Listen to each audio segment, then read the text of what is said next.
Okay, let me start where we left in the last class and recapitulating what we had done in first class and the second class. So, in the first class, what we did basically is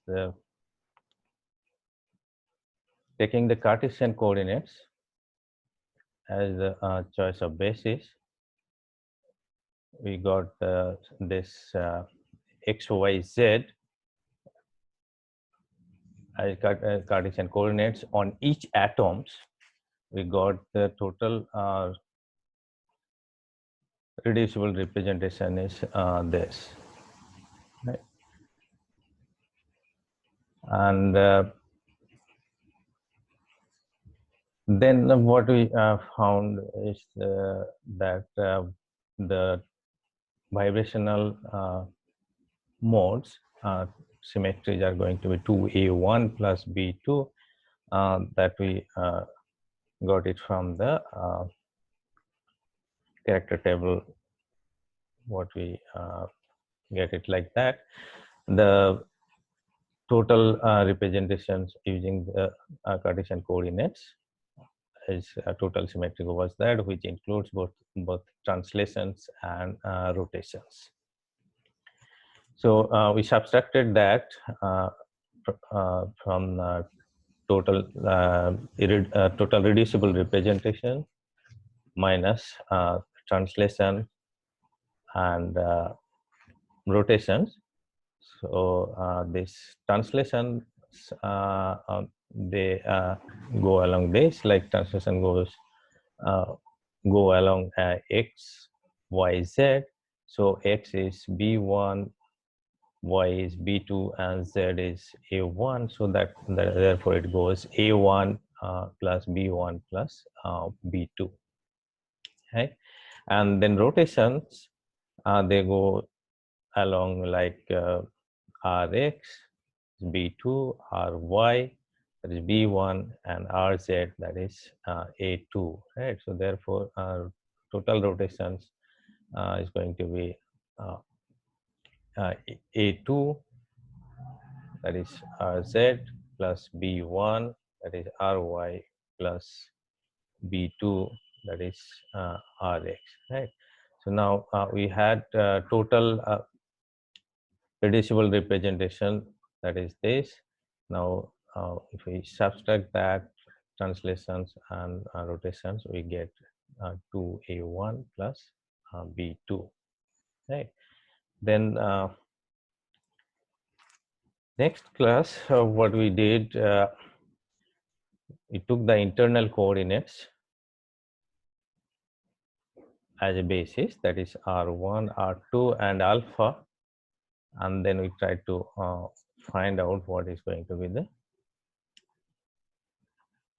reducible representation for the using the internal coordinates, right? So and it was something like this.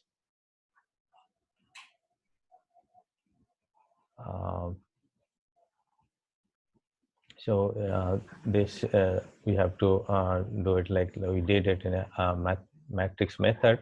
So that matrix method is like something like this. So for identity, if we do, then this R1 remains unchanged, R2 remains unchanged, and alpha remains alpha. So this matrix is going to be something like this, right? Where R1 prime, so that means new new bond coordinates are going to be R1. This is R1 prime, which should be R1, right? So that remains unchanged. So that's a 1, 0, 0. Then R2 prime should be R2, right? So that's why this is 0, 1, 0, and alpha prime. So the new angle is going to be same as your old alpha. So therefore that is 0, 0, 1. So like this matrix.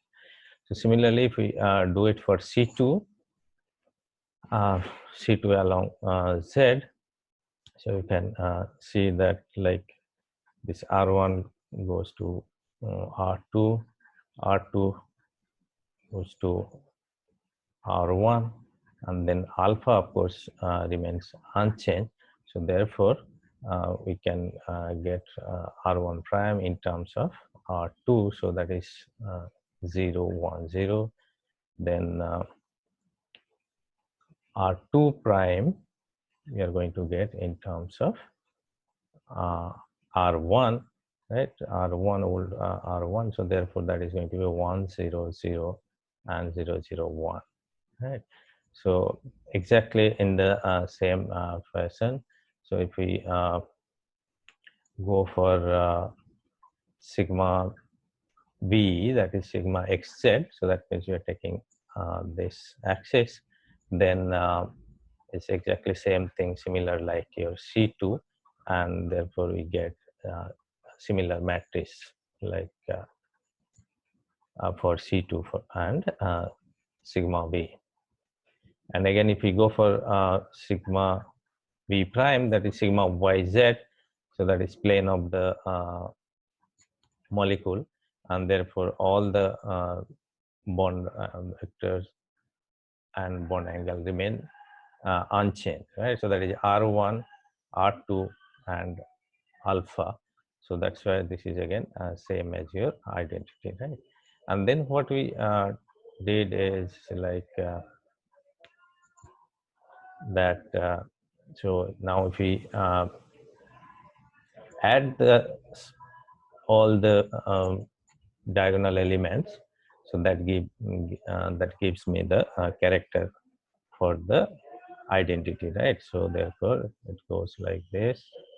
That is going to be 3, and then for C2 it is going to be 0 plus 0 plus 1, so therefore it is going to be 1, and then for sigma V, that is going to be again 1, and sigma V prime, that is again going to be 3, right? Now what I did is that now if you look at R1, R2 and alpha, for when you do the operations, these 4 operations, what we realize that angle does not change with the doesn't exchange with the bond vectors, so therefore we can separate them out, like for representation for R1 and R2, and then alpha independently, right? So that we did like block factoring in this way, like I hope you recall this from the previous class. So just for recapitulation, this is like that. So if we do that, then this is going to be this block is going to be this R1, R2, so that is going to be 1 plus 1, this is going to be 2, right? And then and this is going to be 0, again this is going to be 0, and this is 2, right? That is 1 plus 1, 2, right? Now for alpha, of course, you go for this block, so that is 1, 1, 1, and 1, right? So that is 1, 1, 1, and 1, right? So that is the separated way if we do this, right? Now, then what we did, we reduced this to know what is going to be the symmetry involved in the normal mode for the different normal modes for this water molecule, right? So I think that's what we have to do it. And then of course, like we verified with this bond vectors, and also we got the same result. So if you want to look at it, let's do it. So the way we applied is that, like, if bond vectors, they remain unchanged, so that will be +1. If they shift, then that is going to be 0, and if they change a sign, then only it's going to be negative, right? So let's look at it now. If I do identity, then R1 remains alpha, then R2 remains R2, and then alpha remains alpha, right?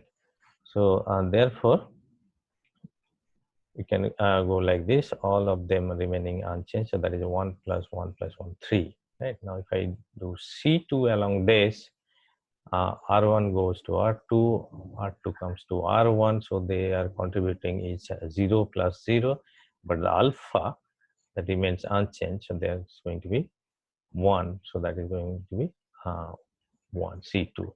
Exactly for sigma V, right? So that is also is going to be 1, and then again sigma V prime, which is plane of the molecule, so that is going to be 3, because that is R1, R2, and alpha, all they remain unchanged, right? Now this is just a separation of R1, R2, and that you can realize this goes, if you go for only R1, R2, then it's, for identity, this is 1 plus 1, that is 2. We do C2, both of them are changing the location, so that is 0. Sigma B XZ, again changing the location, that is also going to be 0. Again YZ, that is going to be 2, because they remain unchanged, right? And for alpha, of course, like whatever the operation you do, like identity, no change, 1. C2, of course, you understand alpha doesn't have any direction, so its magnitude remains unchanged, so that is 1. And sigma bxz, again 1. Yz, of course, on the plane, so that is going to be 1, right? So that's what we did, and then what we did is like the reduction of this, so that we can do it in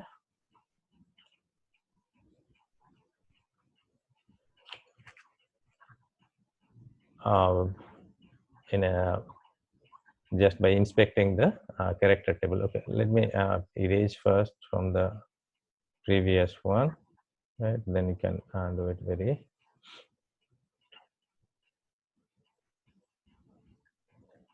easily. Do it, right? That is there.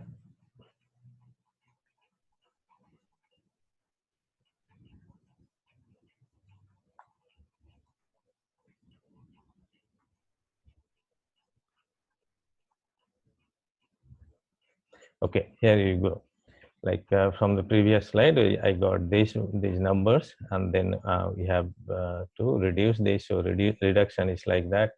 Like if we go for internet coordinate, so that is these numbers you can generate from, if we add A1 2 times plus B2. Just try to do it. You should be able to figure it out, right? And then for this one, you can go for addition of E1 plus B2. So that is 1 plus 1, 2, 1 minus 1, 0, 1 minus 1, 0, and 1 plus 1 is going to be 2, right? Therefore, that is consistent with this A1 plus B2.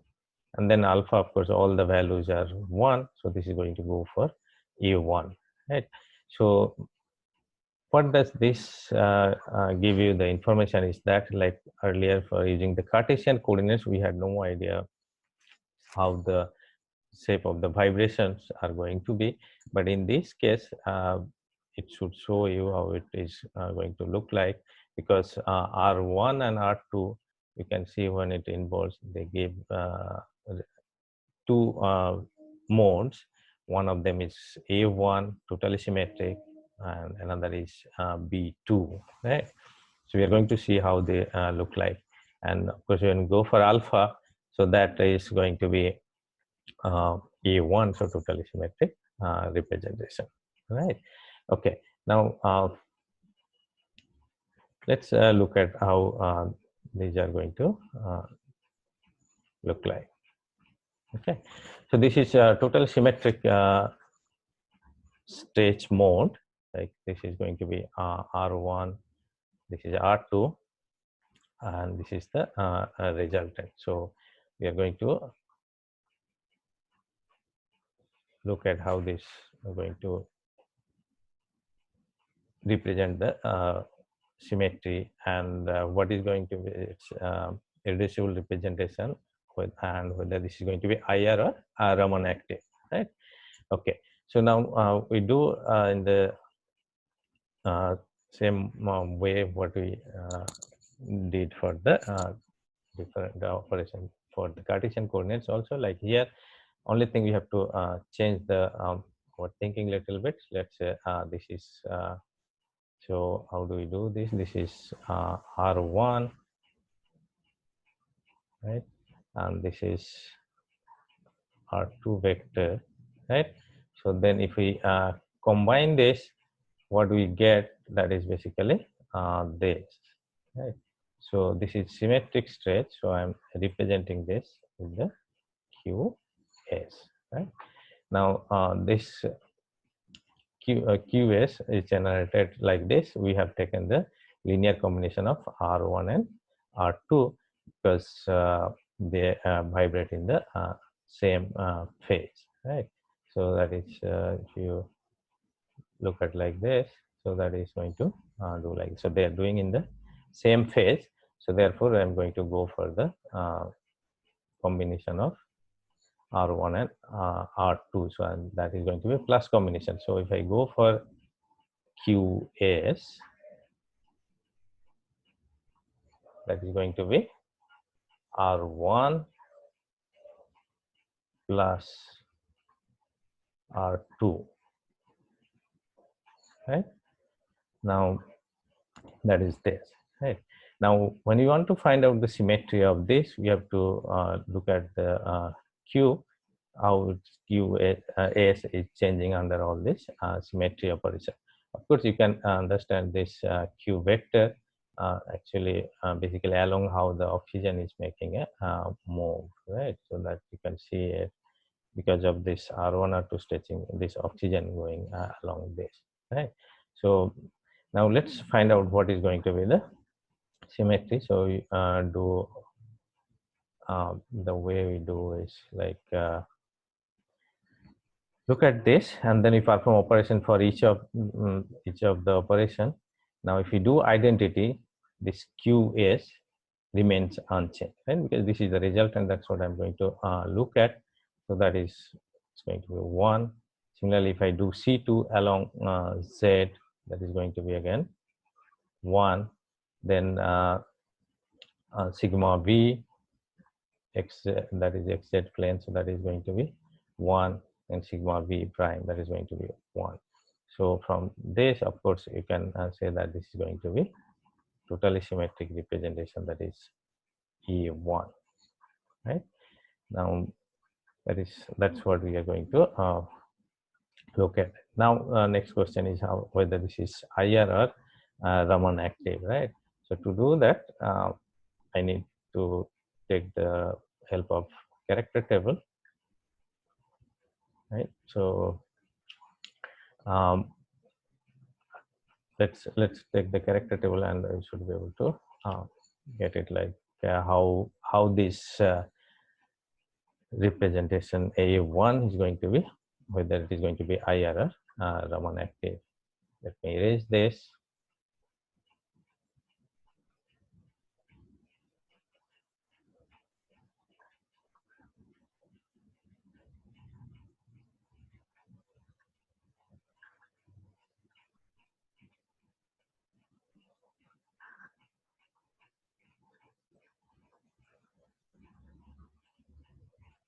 Okay, so here actually I will be doing this in a hand waving way, not exactly the way one should do using the direct product, because that is a little bit involved. So we'll avoid that for the timing, and we'll be using the character table and try to find out whether this is going to be IR or Raman active, right? So in case of IR, it is the dipole moment vector mu, right, which interacts with the electric field of the electromagnetic radiation. So that is basically mu, and then the electric field of the electromagnetic radiation, right?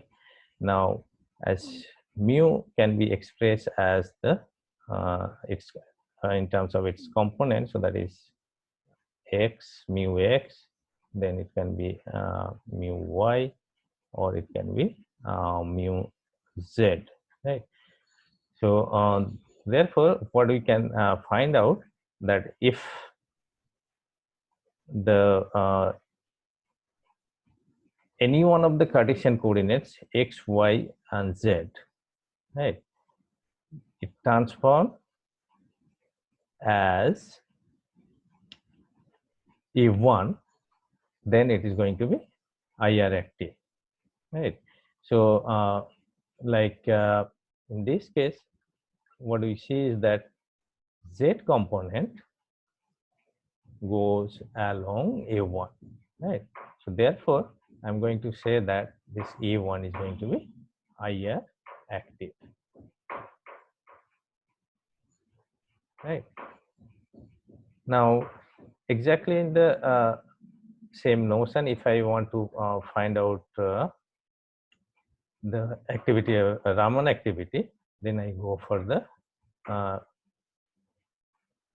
polarizability tensor, and that polarizability tensor, of course, it transforms like it's going to be a quadratic term. That is because induced polarizability is going to decide, right? Now the induced polarizability is actually P. If I go for induced polarizability P, that is going to be something like polarizability tensor alpha, because that is 2-dimension, and the electric field, right?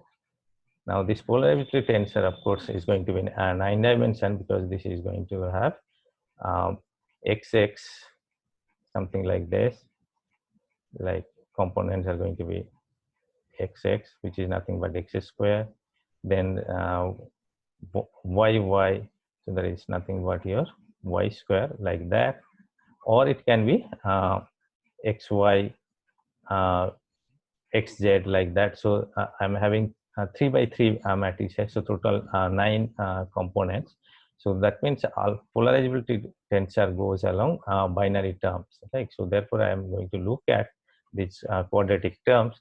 If any one of these quadratic terms transforms as A1, then it's going to be this A1 mode is going to be Raman active, right? Now, looking at this character table, what we found is that x square, y square, and z square, they transform as A1. So therefore, this A1 mode is going to be Raman active, right? So that means symmetric state is going to be both IR and Raman active. Okay. So now, what about the antisymmetric state? So let's go. So antisymmetric state is like this.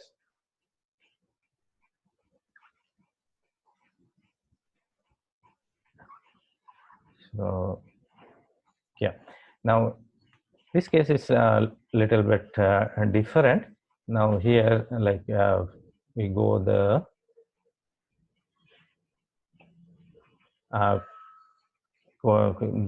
more resultant Q is going to be in this direction.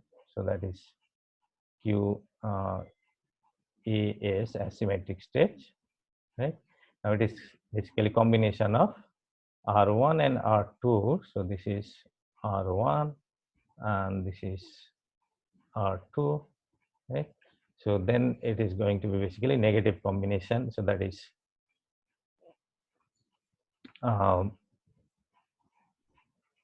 R1 minus R2, right? So that is a combination like this, right? Now actually R1 was in this direction, R2 was in this direction. Now if I take negative, so that goes along this, right? So their resultant should be in this direction, right? So that's why it is going in the minus y direction, right? So that is basically QAS equal to R1 minus R2, right? So let me again look at the mode. So that is going to be like this, right? Now exactly in the same fashion what we did for symmetric stage, here we are going to go for the asymmetric stage, and if we perform the different operation, we should be able to get the irreducible representation, and then finally you have to find out the IR and Raman activity. Okay, so let's do it. So now if I go for identity, QS remains unchanged, so that is going to be a 1. If I do C2 along this, so this goes to minus y to plus y, so therefore it changes sign and it's going to be minus 1. Sigma b again xz, if we draw this plane, so that is going to be then minus 1, and again the sigma b prime, that is going to be 1 because on the plane. So definitely this you can remember like this is going to be B2, right? Okay. Now our job is to find out whether this is going to be IR active or Raman active or not. So the symmetry of the normal mode is B2. That's what we have done. Now whether it's IR Raman active or not, for that I'm going to get the help of the character table again in the same fashion, right? Let me erase this.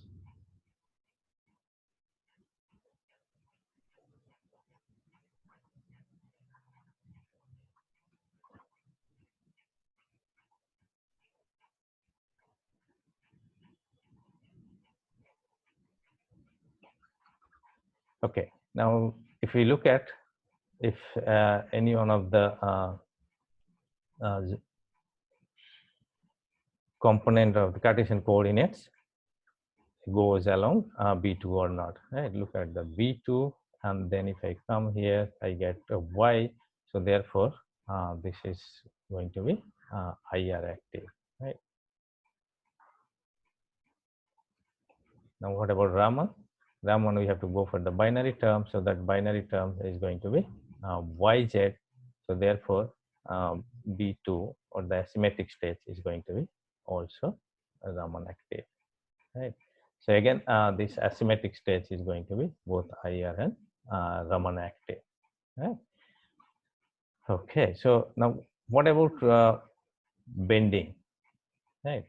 So now, of course, okay, before going there, I just want to clarify one thing. What we said in that R1, R2, like if I go back, then I should be able to, like here what we said is that this R1, R2 is going to be A1 plus B2. So now A1 was symmetric state, and this B2 is going to be asymmetric state that involves only R1 plus R1 and R2, right? So that's what we saw in this, like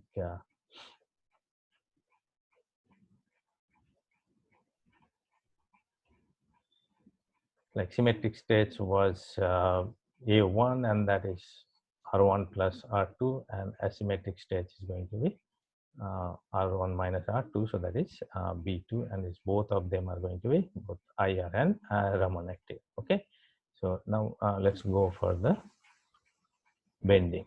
Right, so this is the bending mode, and I'm going to erase this, otherwise it will be confusing.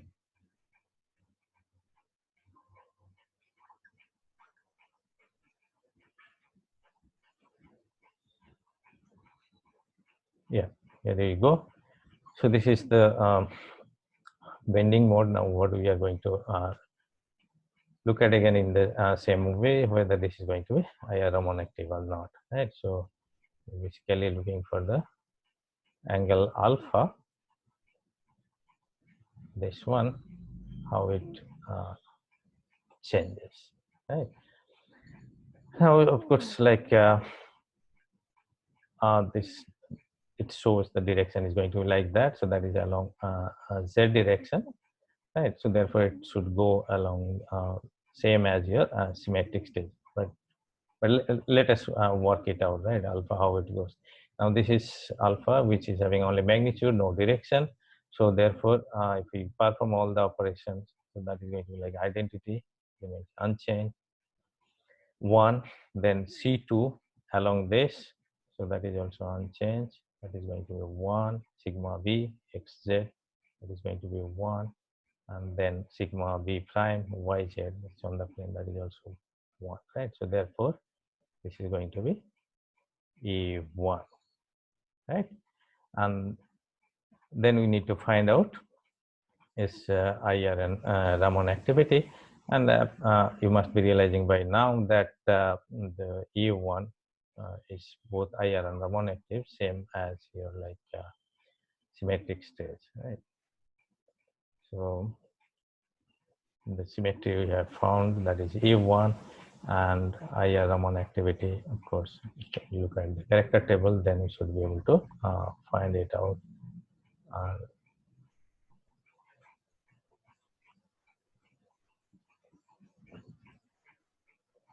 So here what we see is that now A1 again goes along Z, so therefore the bending is going to be IR active, and again the quadratic terms, A1 is x square y square z square, so this is also going to be Raman active.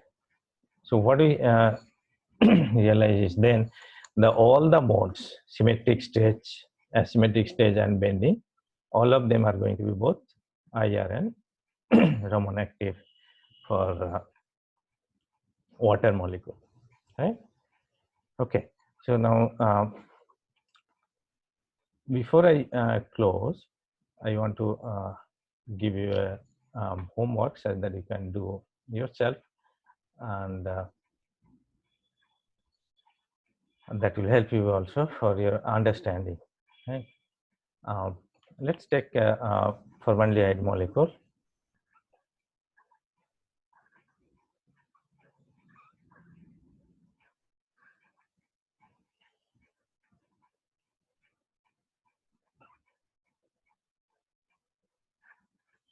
Okay, so now all of you know that this is going to be C2V cement. C2V for water already we have done, but only one complication I have added. This I put on carbon here, so this is going to be like this, but otherwise it is going to be C2V, right? So what I want you to find out that exactly the way we did it for water. So first you take the Cartesian coordinates on each atoms, right?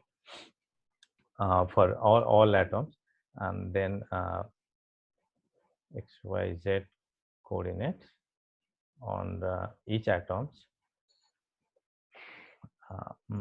and for all atoms, and then find out what is going to be the representation for the vibrational mode, right?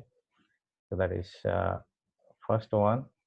So I need symmetry of the normal modes, right? So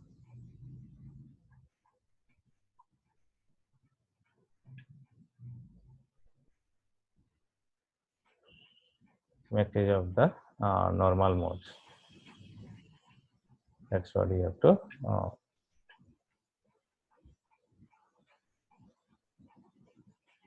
find out.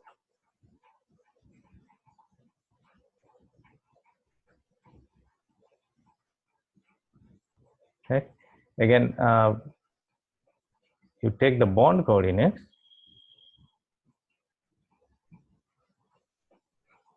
as a basis.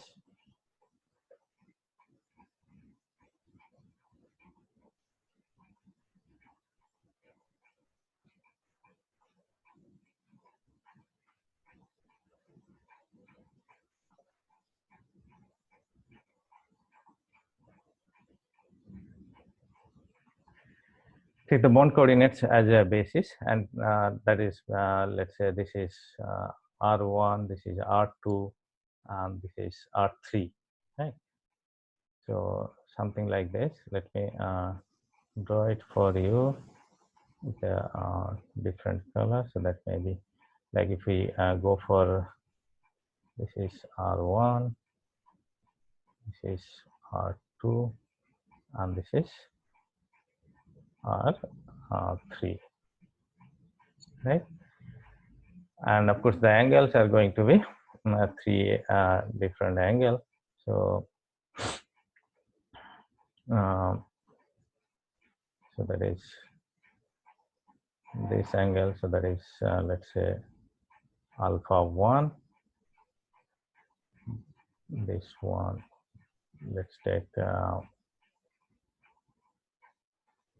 alpha 2, and this one is going to be alpha 3. So those are the bond coordinates. Now taking this basis, you can find out what is going to be the symmetry of the normal modes, right? And then try to find out whether both these methods, they are complying with each other. So that means they give you the same answer or not, right? And I hope that will give you the idea why one should go for both Cartesian coordinates and bond coordinates to find out the exact bidirectional modes. Like here I want to mention here is that if we go for Cartesian coordinates, we really do not know how the bond, the symmetry normal modes are going to be looking like. We do not know what bonds are going to be involved using this analysis, but we do get exact numbers, right? But if we go for the bond coordinates, right, we might get different observation.